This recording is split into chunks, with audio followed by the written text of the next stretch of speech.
Have you ever had a pepper plant that looks perfectly healthy, covered in flowers, and then somehow gives you almost no peppers? You water it, you feed it, you give it sun, and still, the flowers fall off one by one, and the plant just sits there, green and stubborn, refusing to produce. Here's the strange part. The problem usually isn't what people assume it is. It's not the weather. It's not bad luck. And it's not because you're missing some secret fertilizer that costs $40 a bottle. It might come down to one small thing in your kitchen cabinet, used the right way at the right time. And I'm going to walk you through exactly what that is. And just as importantly, what it can't do. So you're not left disappointed later. Stay with me because the second half of this video matters just as much as the first. Welcome back to Senior Green Haven. If you're new here, I'm glad you found us. This channel is built on one simple idea: honest, practical gardening advice. No hype, no gimmicks, no, you won't believe what happened next. At Senior Green Haven, we don't chase gardening myths or overnight miracles. We focus on simple methods, tested information, and what actually helps your plants thrive. That's the whole philosophy, and it's why people stick around. And I say that because the internet is full of gardening tips that sound amazing in a 30-second clip and fall apart the moment you actually try them in your own backyard. Today's topic, a common kitchen ingredient that pepper growers swear by, is one of those tips that gets exaggerated a lot. So we're going to slow down, look at it honestly, and by the end, you'll know exactly what it does, what it doesn't, and whether it's worth doing in your own garden. Let's start with the actual problem, because understanding it is what makes the solution make sense. If you've grown peppers for more than a season, you've probably run into this. The plant looks fine. Leaves are green. It even flowers well. But the flowers drop before they turn into peppers, or the peppers that do form stay small and sparse. It's one of the most common frustrations in pepper growing. And here's where many gardeners make a mistake. They assume the plant needs more of everything. More fertilizer, more water, more attention. So they reach for an all-purpose plant food and dump in extra, hoping more will fix it. But here's the thing. Most all-purpose fertilizers are built around three main nutrients: nitrogen, phosphorus, and potassium. Those matter absolutely. But they're not the whole story. Peppers, more than a lot of other vegetables, are sensitive to a couple of secondary nutrients that general fertilizers often barely touch. When those are running low, you can dump on nitrogen all day and the plant will grow lush, leafy, and green, and still refuse to fruit well. In fact, too much nitrogen on its own can make the problem worse, pushing the plant to grow leaves instead of flowers.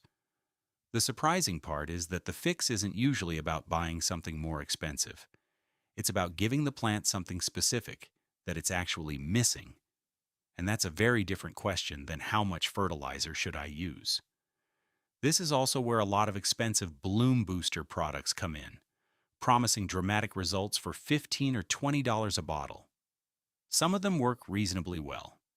But before you spend that money, it's worth understanding what's actually going on in the soil, because in a lot of cases, the fix has been sitting in a cabinet at home the whole time. So let's talk about what that fix actually is.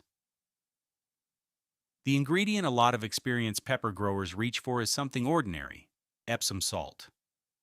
Now, before you picture table salt, that's not what this is. Despite the name, Epsom salt isn't related to the salt in your kitchen shaker. It's a mineral compound, magnesium sulfate, and it's been used in gardens for generations, long before it became a trend online. It's not flashy. It's not something a company invented last year to sell you. It's a plain, inexpensive mineral that's been sitting quietly in the gardening world for a long time, and it happens to solve a very specific, very common problem for pepper plants. Let's talk about why. Epsom salt is made of two minerals, magnesium and sulfur. Both are things plants need, just in smaller amounts than nitrogen or potassium, which is exactly why general fertilizers tend to underdeliver on them. Magnesium sits at the center of chlorophyll, the molecule that lets a plant turn sunlight into energy. It also plays a role in helping the plant move that energy to where it's needed most, including into flowers and developing fruit. Sulfur, meanwhile, helps the plant build proteins and enzymes, which support strong stem and leaf development. Here's what science actually says, and this is the honest part. Magnesium sulfate has been studied for its role in correcting magnesium deficiency in soil, and there's decent agreement that if a plant is genuinely low in magnesium, supplementing it can improve leaf health and support better flowering and fruit set. That part is reasonably well supported. What it is not is a universal fruiting miracle. If your soil already has enough magnesium, and a lot of garden soils do, especially if you've been composting or using a balanced fertilizer, adding more won't create some dramatic new burst of peppers. You can't outfeed a plant that isn't actually deficient in anything. This is the piece that gets left out of a lot of flashy gardening videos, and it's exactly the kind of exaggeration Senior Greenhaven tries to steer you away from. So what can it realistically help with? For pepper plants showing yellowing between the leaf veins while the veins themselves stay green, a classic sign of magnesium deficiency, Epsom salt can genuinely help correct that and support better flowering. For plants that are otherwise healthy and well-fed, it's more of a light insurance policy than a transformation.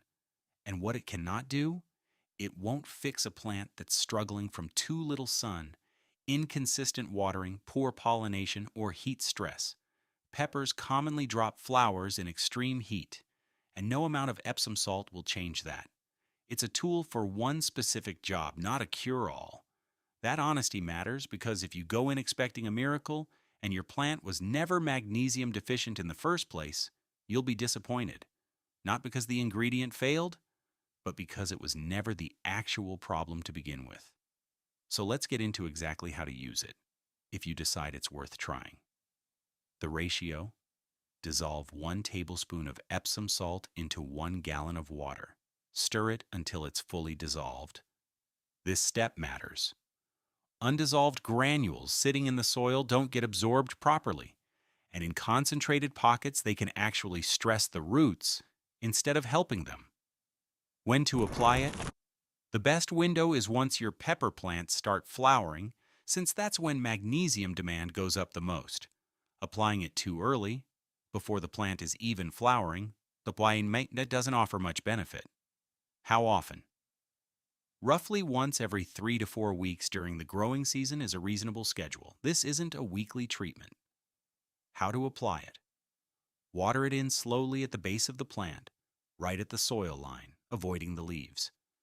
Morning applications tend to work best since the soil is cooler and the plant isn't already under midday heat stress. Which plants benefit most? Peppers are a good candidate because they're relatively heavy feeders when it comes to magnesium. Tomatoes, another nightshade family relative, often respond similarly. Leafy greens generally need it less. Now here's where many gardeners make a mistake, and it's the one I really want you to hear. More is not better. If a tablespoon helps a little, doubling it does not help twice as much. Over-applying magnesium can actually interfere with the plant's ability to take up calcium, and calcium is what prevents blossom end rot. That sunken dark spot that shows up on the bottom of peppers and tomatoes. So overdoing this fix can trade one problem for another. A simple way to stay safe: stick to the tablespoon per gallon ratio, don't apply more often than every 3 to 4 weeks, and pay attention to how the plant responds before increasing anything. Here is the truth about this whole trick, because I think it deserves to be said plainly. Epsom salt is not a miracle fertilizer. It doesn't turn a struggling plant into an overflowing one overnight, and any video that promises that is overselling it. What it actually is a targeted mineral supplement for a specific, common deficiency, one that happens to affect a lot of home gardens because general-purpose fertilizers don't always include enough of it. If your peppers are already thriving, good color, strong flowering, decent fruit set, you probably don't need this at all, and using it won't push your harvest dramatically higher. Where it tends to make a real visible difference is in gardens, where the soil has been used season after season without much mineral replenishment, or in container gardens, where nutrients get used up and washed out faster than in-ground beds. There's also a myth worth clearing up. Some people treat Epsom salt like it supercharges any plant regardless of what's wrong with it. That's not how nutrients work.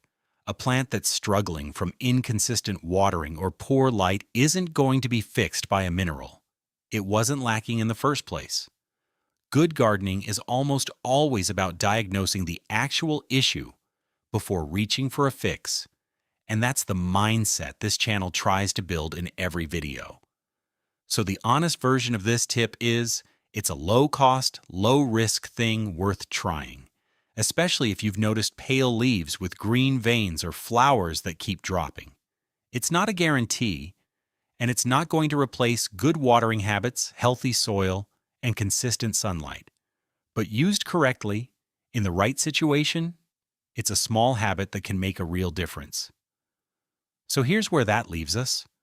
A tablespoon of Epsom salt, dissolved in a gallon of water, applied once your peppers start flowering and repeated every few weeks. It's not flashy, and it's not going to be the reason your garden goes from struggling to spectacular overnight. But for a plant that's genuinely low on magnesium, it can be exactly the missing piece that helps flowers turn into fruit instead of falling to the ground. That's really the theme of gardening, isn't it? It's rarely the dramatic, expensive fix that makes the biggest difference. It's usually the small, consistent habit, done at the right time in the right amount, that quietly changes everything over a season. If you found this helpful, I'd love for you to stick around. Subscribe to Senior Green Haven, because this is exactly the kind of gardening advice I share every week, honest, tested, and built to actually work in a real backyard, not just in a headline. Let me know in the comments. Have your pepper plants been dropping flowers this year? I'd love to hear what you've tried. Thanks for spending this time with me. I'll see you in the next one.